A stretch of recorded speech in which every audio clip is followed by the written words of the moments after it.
So A Quiet Place Day One, I love the A Quiet Place series. Like, I love the fact that everybody has to be a good actor, an actress. They have to be really good at like expressions and stuff, because it's the thing that you use the most, you know, when you are silent, when you are like not able to talk in the movie, you know. I love the fact that he, you know, John, I forgot his name, but like the guy who directed it, I don't know if I've written it in here. Did I write it in here? No, I don't think I did. I thought I did, but I don't think I did.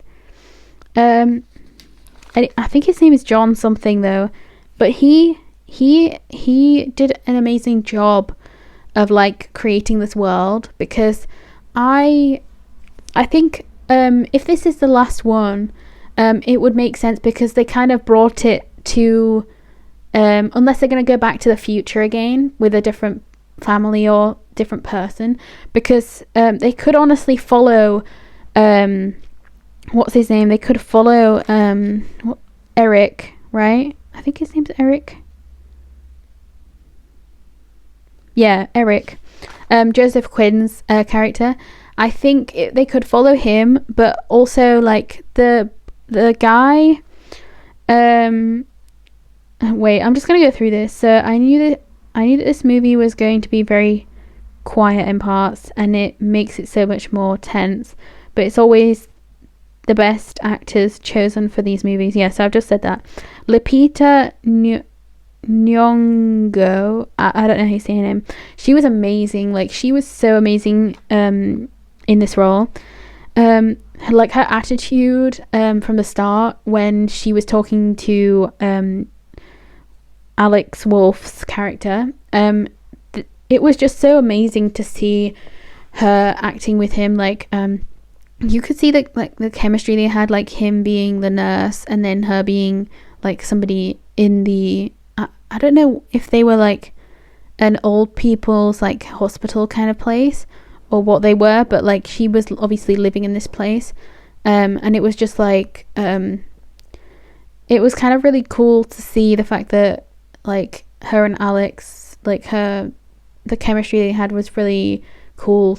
Like, it was really you could see that they were friends, you know what I mean? Like, even though obviously she was saying like he's a nurse and they're not friends, like kind of thing. Like, I think as soon as he saw her and he started crying, like he started welling up, and she also was like feeling it, you know. I think it was really cool the fact that they actually did hug, and you know, they did care about the fact that each of them were alive. I think nobody else probably survived from that bus because it exploded at the back and everybody went to the back.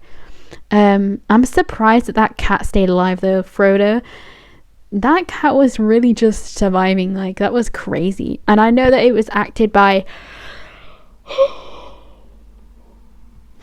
two different cats, which was really cool to know about. I forgot what their names were, but it was so cool the fact that like they were just two different cats. So she was amazing anyway, Lupita. And then the way that she wanted to save her cat the entire time was so fun. Like, the fact that the cat just kept on walking away and then coming back to her and then stuff like that, it just was so funny.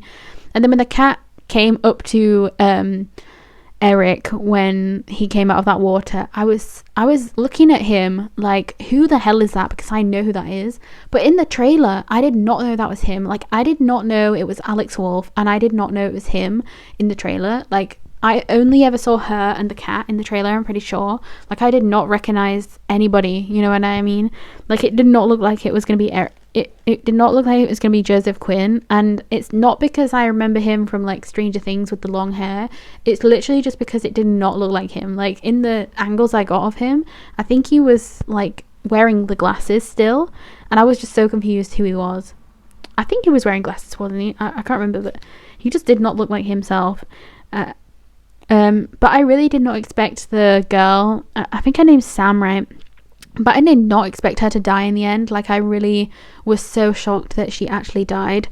And the fact that the only thing she wanted to do was like get pizza and save her cat, and then she basically got to do both, because he like got her the pizza, and then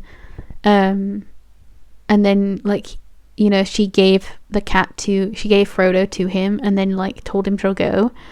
That was so cool. Like, as when she was actually doing all that stuff with the cars and stuff, and like getting those things to go towards her more, and then like so he could run into the water, I did not realize that she was actually sacrificing herself. I thought she was going to get away as well, but like at a different point in time.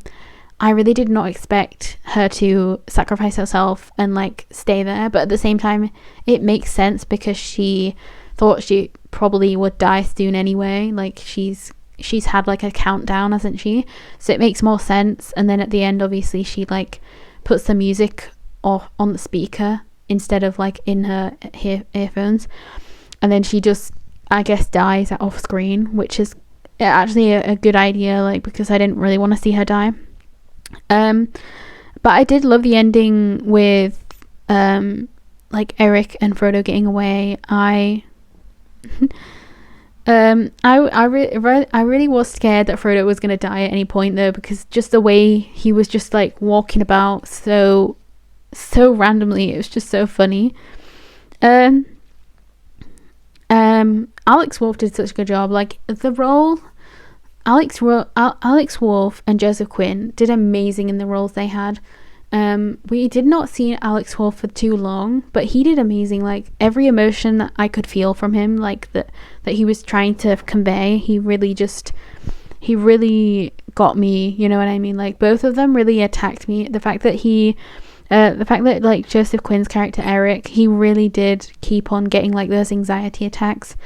And she kept, the first time obviously she didn't really know what was happening, but she did help him, and then she kept helping him throughout each one, and it was so stressful each time that it happened. But the fact that he kept on going out without her, because like when she was like feeling not good, and he still like tried to save her cat, he still did so many things for her, like strangers as well, and he just didn't know what to do. I think that's what it is. And I love the fact that he was like English, wasn't he? I love the fact that he had like, I'm pretty sure he is British, but like I love the fact that he had his own accent instead of like, because in Stranger Things obviously he's like American. I also didn't realize that the guy who played Henry was from the second movie.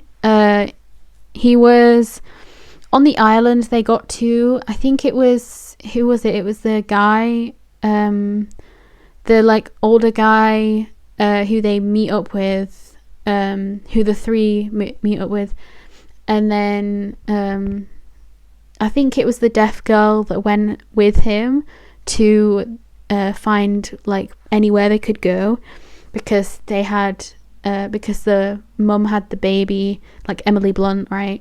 She had the baby and obviously the boy, and neither of them could really go anywhere.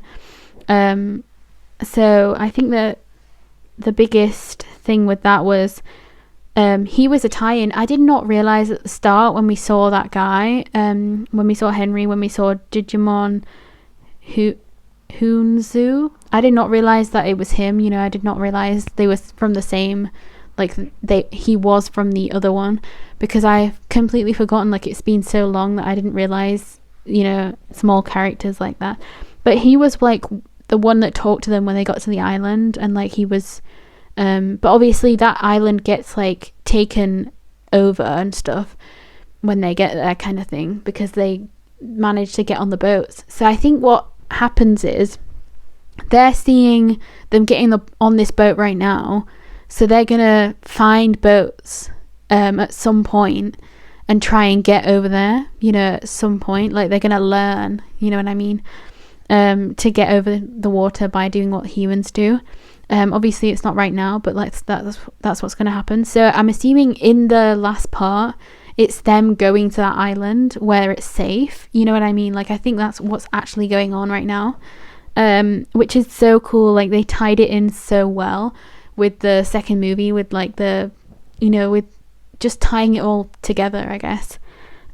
to show like this is where these people have been all this time.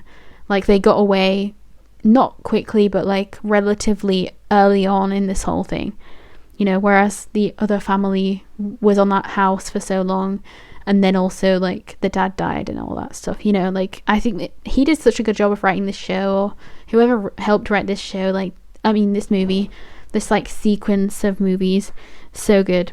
And then the last thing I said was it was such a good way to tie it in with just one character. Like they didn't even say anything. They didn't. I don't even remember what they said about like if they were going to an island or what island or whatever. All I remember is the fact that he was there and they were getting away, you know, and the son was there as well. I think that was just so good. I think that was really good. And it's definitely one of my favorite movies. This one, so if Bad Boys and this one are my favorite 3 so far, you know, out of these. I think, in fact, the other ones are probably not going to be as up there as those. So I think they're my favorite 3 out of these ones that I'm going to be talking about.